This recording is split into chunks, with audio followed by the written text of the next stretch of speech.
God has restored our country.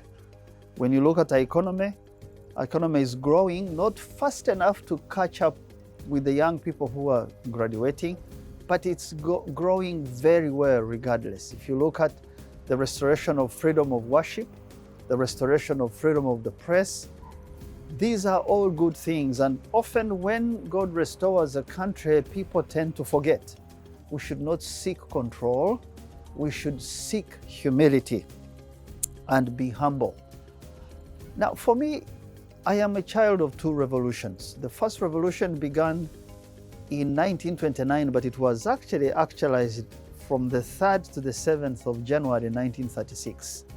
What happened at that time is that the broader church of Uganda had gone through some 20 years of lethargy, of tiredness, of trying to be normal. An archbishop called Willis, the second archbishop of the Church of Uganda, who in the Synod of 1913, for some of you who may not know, passed resolutions. First, that you should never baptize a child who comes out of wedlock, which is, children were many who were born outside wedlock.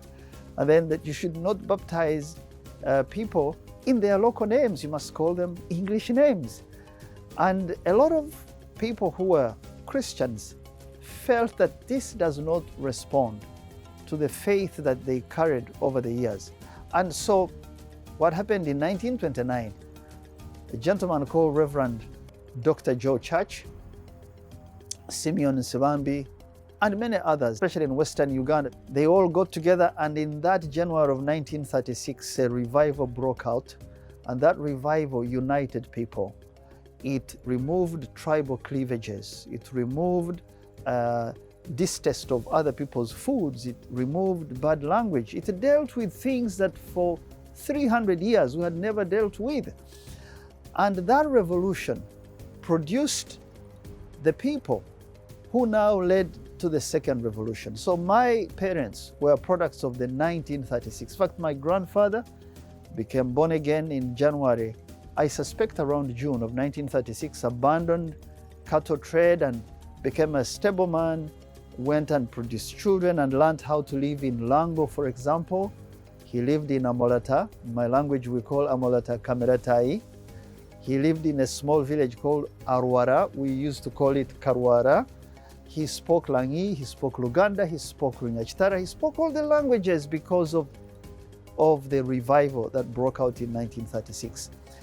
So people like my grandfather now produced the second generation that would lead the second revolution, which in 1986, as many of you know, we had lost the country. Between 1971, when Idi Amin took over, the economy went down, there was religious persecution, there was no media freedom, there was insecurity. To end this, it was children of the first revolution, because they were worried about things like theft, things like intimidation, things like corruption, things like torturing people. Because they came from homes that were born again, they built a revolution, even if they didn't know, based on values that many of us found in our homes. That's why education has expanded. You can imagine, from 1.5 million children in the whole of primary school, now we have 15 million children in primary and secondary. You could say education is not to the level you want, but all of us are now in school. That's how they reorganized the state. That's how they rebuilt security. That's how they rebuilt the economy. Which brings me now to my generation. The third generation, I focus on economy, and I'm making 4 strategic interventions, which I want you as Christians to understand. The first is stop blind trade. Please tell our people not to grow food or products for whose market they have not looked at, because they burn a lot of cash, a lot of land, a lot of time to produce products for which there is no value or there is low economic output. So my effort is to open markets. I'm speaking to you from the city of Beograd or Belgrade in the former country of Yugoslavia, which is today the Republic of Serbia, and we've opened 4 locations in the center, in the south, and in the north, in order for us to sell our coffee that is refined, processed at home. But we needed to study the market and get the tastes and preferences. So stopping blind trade is what I am working on, appointing trade representatives, making sure we conduct some research. Second, to ensure that our products have a particular standards they comply with. It's not enough to produce cassava or maize or coffee and you use bad chemicals in that coffee. You use bad products in animal feeds. Those products are later checked when they arrive at these airports. If you take all the airports of the world that ship products to these markets, they have a standard, a certification they require. So I work on that certification to ensure that our companies and our products can comply. The third one is to ensure that there is very manageable cost for logistics and transportation, because we are 1,000 kilometers to get to the sea. That's not a problem because not every country has a seaport.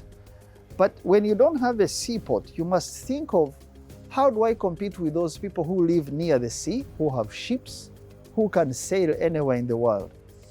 You can imagine by the time I land a kilo of coffee in Detroit, the people of Colombia, the people of Brazil will have arrived much early, and they will have been on the market, and they will have, their products will have been tested before mine can land. So I am working on a multimodal strategy to combine air. So you have Uganda Airlines negotiate entry of products, and then make sure that you also negotiate land. What happens with transporters, with trucks, and also look at our water and see if you can arrive at a minimum unit charge for our companies in order to compete. The fourth reform we've been making, really I thank God we've made a lot of progress in that area, providing low-cost funding for small to medium enterprises that cannot compete. For example, let me just use China. When a Chinese company sees that you can sell these books in Uganda, they go and borrow at 1%. And they flood the Uganda or African market with these books.